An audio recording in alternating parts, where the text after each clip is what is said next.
네, 어제 대통령이 조국을 법무장관에 임명 강행한 것은 국민에 대한 도전이고 좌파 독재하겠다는 선언이면서 동시에 대한민국 헌법농단 행위다라고 규정합니다.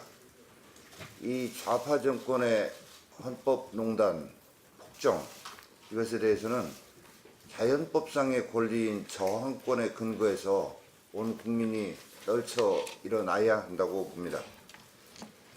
그래서 이 자유민주주의의 핵심 가치인 법치주의, 의회주의, 그리고 책임정치를 반드시 회복해내야 할 것입니다.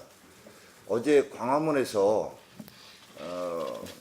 빠르게 달리는 차들 건너편에서 손을 흔들고 소리를 치면서 성원을 해주신 시민들을 보면서, 그리고 어제 대학생들이 이건 나라냐, 광화문으로 나가자라고 했다는 소식을 들으면서 이 싸움 반드시 이길 수 있다, 그리고 이겨야만 한다라는 이런 확신을 갖게 됩니다.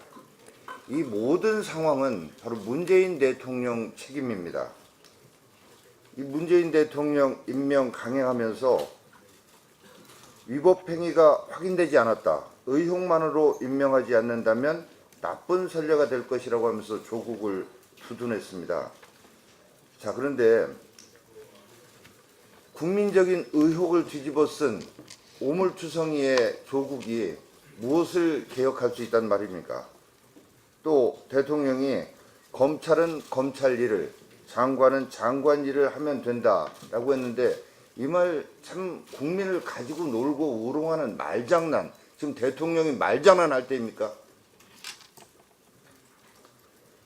헌법을 농단하는 대통령에게 반드시 책임을 묻고 다시는 이 나라에서 헌법농단이 재발되지 않도록 국민과 함께 역사적인 조치를 취해야 할 때라고 봅니다.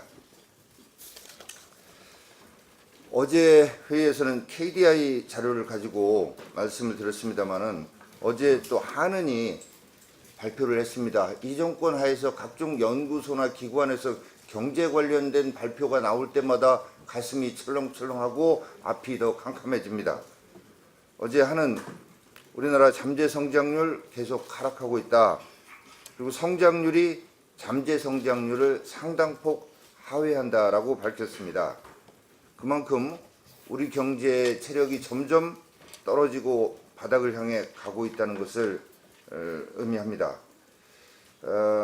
한은은 한국 경제가 활력을 잃으면서 노동과 자본 투입 증가세가 둔화되고 있기 때문이다라고 했고, 이 저출산 고령화로 인한 생산 인구의 급격한 감소, 그리고 여러 가지 불확실성에 따른 투자 부진을 이유로 꼽으면서 앞으로도 잠재 성장률이 더 떨어질 것이라고 했습니다.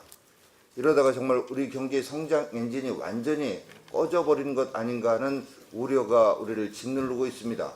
그럼에도 불구하고 대통령, 여기서 대통령입니다. 도대체 어느 나라 대통령인지 우리 경제의 기초 체력이 튼튼하다라고 국민을 속이고 있습니다.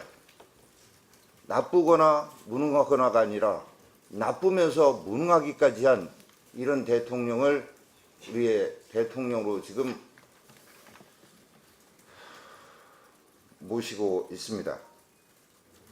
이제라도 정부 우리 경제 문제점을 직시해야 될 것 아니겠습니까?